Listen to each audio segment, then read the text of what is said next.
Today's radicalized Democrat Party has moved further away from the voters they need to win in 2020. They still have no clue. It's unbelievable, really, how to speak to the working class white voters, let alone how to get their votes. So we told you last night about how the Democrats are leaving the white working class behind. Now, it partly explains why the president won, of course, in 2016. And even the New York Times had to admit it. But now, with the left trying to woo the white working class all again, how's Trump going to protect this significant voting bloc? Joining me now exclusively is Brad Parscale, campaign manager for Trump 2020. I can't believe, Brad, we're at 2020 thinking. I know. But this is where we are. Now, what is the campaign going to do to lock down that base voter? Some Trump voters turned against Republicans in 2018. That's a fact. How are you going to bring them back? Well, I do think there's a little misinformation about that. There was a lot of people that said that from 14 to 18 that suburban white women left. They didn't. There's different types of people come out for different types of cycles. So I think it's hard to look at a midterm without the president on the ticket and say, oh, they turned against him.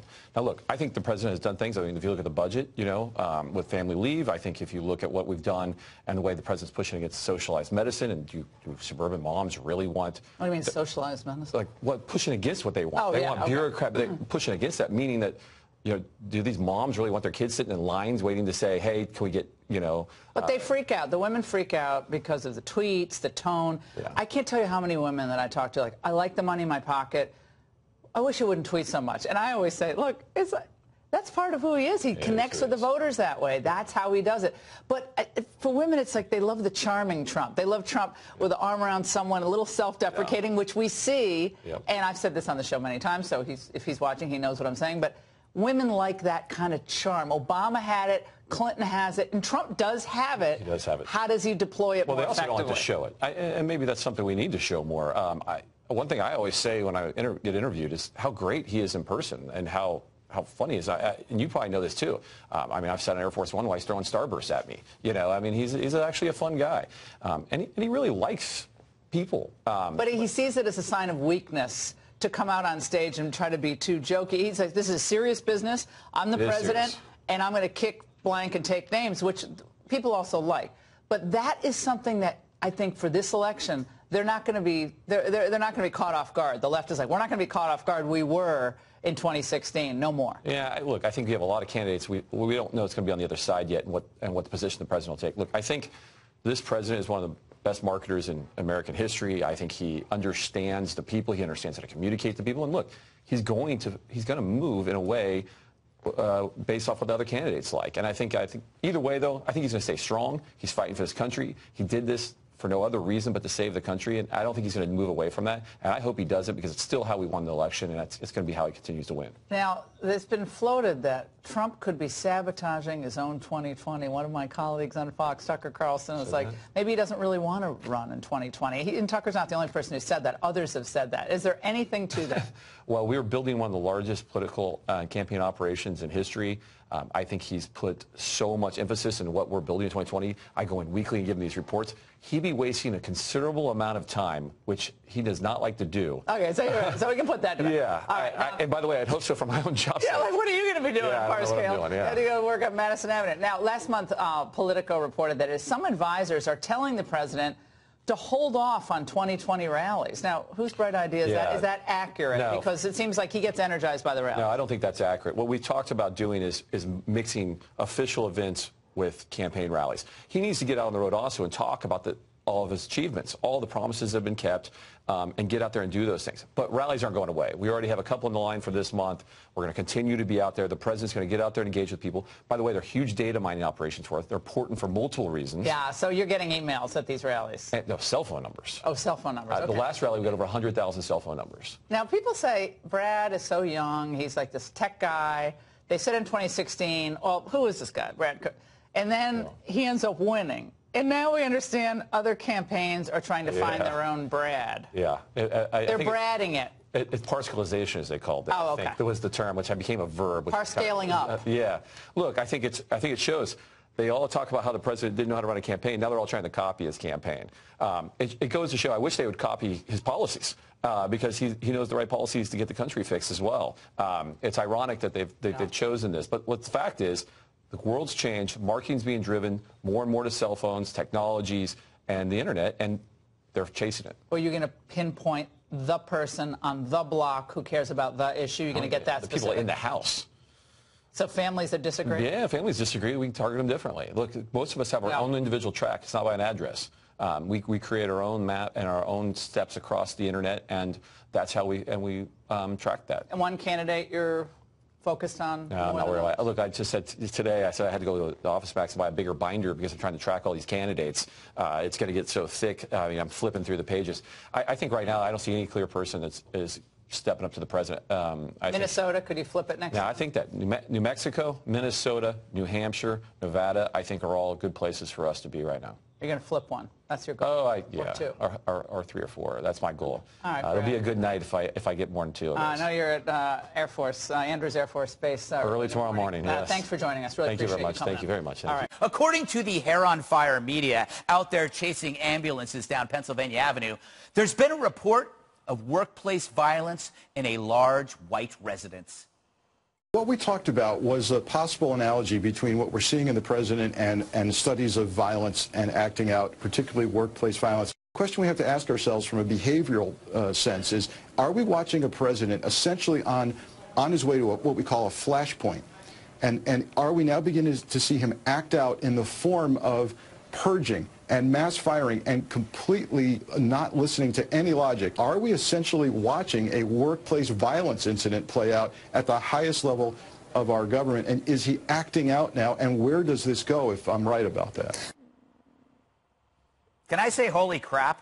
That might be the most insane thing ever said on MSNBC, and they employ Chris Matthews. You wonder why America thinks the media is less trustworthy than lawn darts? It's because they seriously entertain ideas like that. Firing someone is now workplace violence? You know, maybe it feels like that for the non-skilled people in the media who know they can't be employed anywhere else except maybe a carnival dunk tank. They never get fired. They only fail up the primetime lineup until they get jobs running CNN. Yet these are the same clowns who lied that Trump called immigrants animals when it was MS-13. How predictable. These goofs were more offended over calling killer thugs animals than the acts by the gangs themselves. But that's the media's MO. Everything is a crisis except the actual crisis.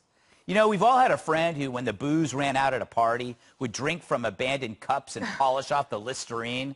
That's the media. With the collusion keg run dry, they're now desperately looking for anything to numb the pain. So now we're back to Trump's personality again. He's mean, unstable. When he doesn't like a situation, he changes it. And did you hear? He fires people. I once worked for somebody like that. In fact, she fired me. But that's what bosses do in the real world. The real world. The media should check it out sometime. It's really the only show in town, and they can't stand it because they wouldn't last a minute. All right, Dagan, firing is now workplace violence. I guess we can't fire people anymore. We're safe. We're safe. We're safe. Yes. I'm mad at you about the Golden Girls song, by the way. It reminds me of watching Golden Girls reruns in college and eating nachos Bel Grande every day, and I was orca fat. So thanks, Greg, for bringing back that memory. Number two, this is the classic laziness of people in the media, because they would rather stand in front of their bathroom mirror and rehearse their newest sneer. And a facial expression of disgust at whatever Trump was doing that day, or perfect their glottal stop of where it's just the audience can kind of hear it when their guest is talking, but not really. But they are showing how appalled they are at President Trump. They don't have to do any thinking. What was that word? Glottal stop. That's what that is? That's a glottal stop. Juan, I bet Sorry about the spittle on your desk. No, anytime you can educate me, Dagan, I'm all for it. You know, the Golden Girls, thank you for being a friend, Juan. Yes. I think as a friend, you should agree with Dagan on all of this. You know, my wife has a sign in the kitchen that says, sarcasm served daily. I think that's you. Because to me, one, Trump firing people from ICE, the Secretary of Homeland Security, the Secret Service, I just think at some point, that's a lot of people for one day. But remember, he ran The Apprentice. How should we be surprised? Well, I don't think we're doing The Apprentice. I think we're doing the United States of America. But let me just say, in general, Trump is like the little boy that cries wolf, right? He said, oh, my gosh, we got a caravan coming. We got an invasion of MS-13 and terrorists. And it happens. And then it doesn't happen. Everybody says, oh, we shut down the government. Everybody says, what crisis? And then we have a real humanitarian crisis occur. But, of course, he cried wolf first. And now people are like, well, there is a real crisis. But he's creating the crisis with... It's 103,000 illegal crossings. No, wait. Well, listen to what Juan just said. Juan said there was never any crisis. There was. And now there is a crisis that Trump created. Yeah, a humanitarian crisis. Okay. Because Trump created the crisis. He's Trump's the one fault. who is separating families, children from parents. He's the one who says, let's cut the aid to Central American countries where we could try to deal with this issue. He's the one that talks about a wall. He's the one that says, let's end birthright. How does that create a crisis? Well, you know what, Greg? He's trying to create a solution. Let me just say, if you want a solution, let's look at the problem. The problem is right now, in terms of illegal immigration, you have more Asians coming into the United States illegally The problem than are you the do Asians, Hispanics. Juan. No, The I'm Asians just are the saying, problem. let's look at it Juan, honestly. don't go there. And visas, let's look at the real issue. Instead, you want to talk about a wall. 103,000 illegal crossings, Jesse. Yeah, it's at a 12-year high. Yeah. Juan doesn't want to have the conversation because it's an uncomfortable conversation. I'm willing to have. And the rest of the media doesn't want to have this conversation. The conversation is, how many refugees are we willing to absorb in this country? Yeah, how many migrants is the United States economy willing to take? How many unskilled workers are we going to take into this country and not talk about it? Because the media doesn't want to talk about it. All of these unskilled workers, refugees, migrants, they don't go to gated communities. They don't go to Nancy Pelosi's neighborhood. They go to blue-collar neighborhoods. What does that do to the hospital system? What does it do to real estate prices? What does it do to school districts, to American citizens and their wages? I'm asking the questions, and if you ask this question, they call you a racist. You're not allowed to have this conversation in this country, and what the media does is they distort the reality. They either don't want to cover the crisis, or when they cover it, they lie about it. Here's a great example. We had Gloria on the other day, the Hispanic female Border Patrol agent down with the president who said strategically deployed walls work to reduce illegal immigration, and they reduce assaults on Border Patrol. Nancy Pelosi had just said walls are immoral and walls don't work. So why wouldn't the media play the Gloria soundbite, take it to Nancy Pelosi and say, hey, Nancy, the expert on the ground, nonpartisan, says exactly the opposite of what you said. What's your reaction to that? But they don't do that because the media is colluding with the Democratic Party, so the Democrats don't have to act. They want open borders because it's going to help them politically and hurt the president. And right now, the crisis is hurting the country, and the media is helping that damage be done. All right, Dana, care to weigh in on anything? Can I go back to the beginning? Yes, the workplace violence? Yes, workplace violence. So first of all, anybody who serves in a political position in any administration serves at the pleasure of the president. If the president decides in the morning that that tie is not cutting it, but that tie would cut it. But David, you know what? I don't like the way you said hello to me. You're gone. Right? You don't have to have a reason. Yes. Also, the media was disgusted by Secretary Kirstjen Nielsen. Yes. They hated her. Right. They thought she had done a terrible job, that she was lying for the president, that she was complicit in all of these things. So now they want to defend her and say it's workplace violence. Like, that's a little surprising. Also, personnel is policy. Okay, the president's not happy with the policy. So he's changing the personnel. Will he get a better outcome? I don't know. But the other thing that they could have done is they could have had Gloria. They should have pushed that out. Instead, what do they do instead? They push Kirstjen Nielsen out. Rather than like pushing like all of their good stuff that they use. It is quite chaotic, and perhaps the new people will be able to get a handle on it. But what you're going to end up happening is instead of having policy making at the Congress, now you're going to have more confirmation hearings. Dana, the way you use your hands right now is a bit threatening. You were moving your hands. And I don't think anyone would ever say that they wouldn't protect me from you. If I used workplace violence, it would be justified. By the way, Greg, did you hear what Dana said? Yes. Chaos, disarray. All right. You know what? I wasn't listening because I have the cramps. I do. I have the cramps. Well, meanwhile, the White House is facing new legal backlash on its border moves. A federal judge blocking Trump policy of sending asylum seekers to Mexico, which could leave some states with overcrowded shelters. Texas Republican Congressman Brian Babin says we need to find a better solution. Congressman, we just heard the president complain about this new interpretation of law by court. What do you think? I agree with the president. This is outrageous. It's another example of an activist judge. This one happened to be an Obama-appointed judge, like many of them are, interfering with the national security decisions of this president. It's absolutely outrageous that we have this situation. This is quite reasonable to ask these asylum seekers to wait in Mexico before they are released into the country. We are overwhelmed, as we've known for many weeks here. 100,000 plus coming in really on a monthly basis. Well over a million by year's end. The taxpayers are being soaked. The American citizens are being put at risk. And these people have absolutely figured out that if they can overwhelm our border, David, that they can come in indefinitely and stay in the United States. Absolutely. And it has to stop. Well, the word is out, and as we've talked before, the grapevine is very active throughout Central America. The word gets out about the ways in which to get in, the ways in which to stay, the ways to go around our laws, but these judges aren't going to make it any easier. How soon before this decision gets up to the Supreme Court? Well, I'm hoping it'll be an expedited decision, but still it's going to take, who knows how long, maybe weeks, if they're coming in. And I'll tell you what a lot of people are not looking at here.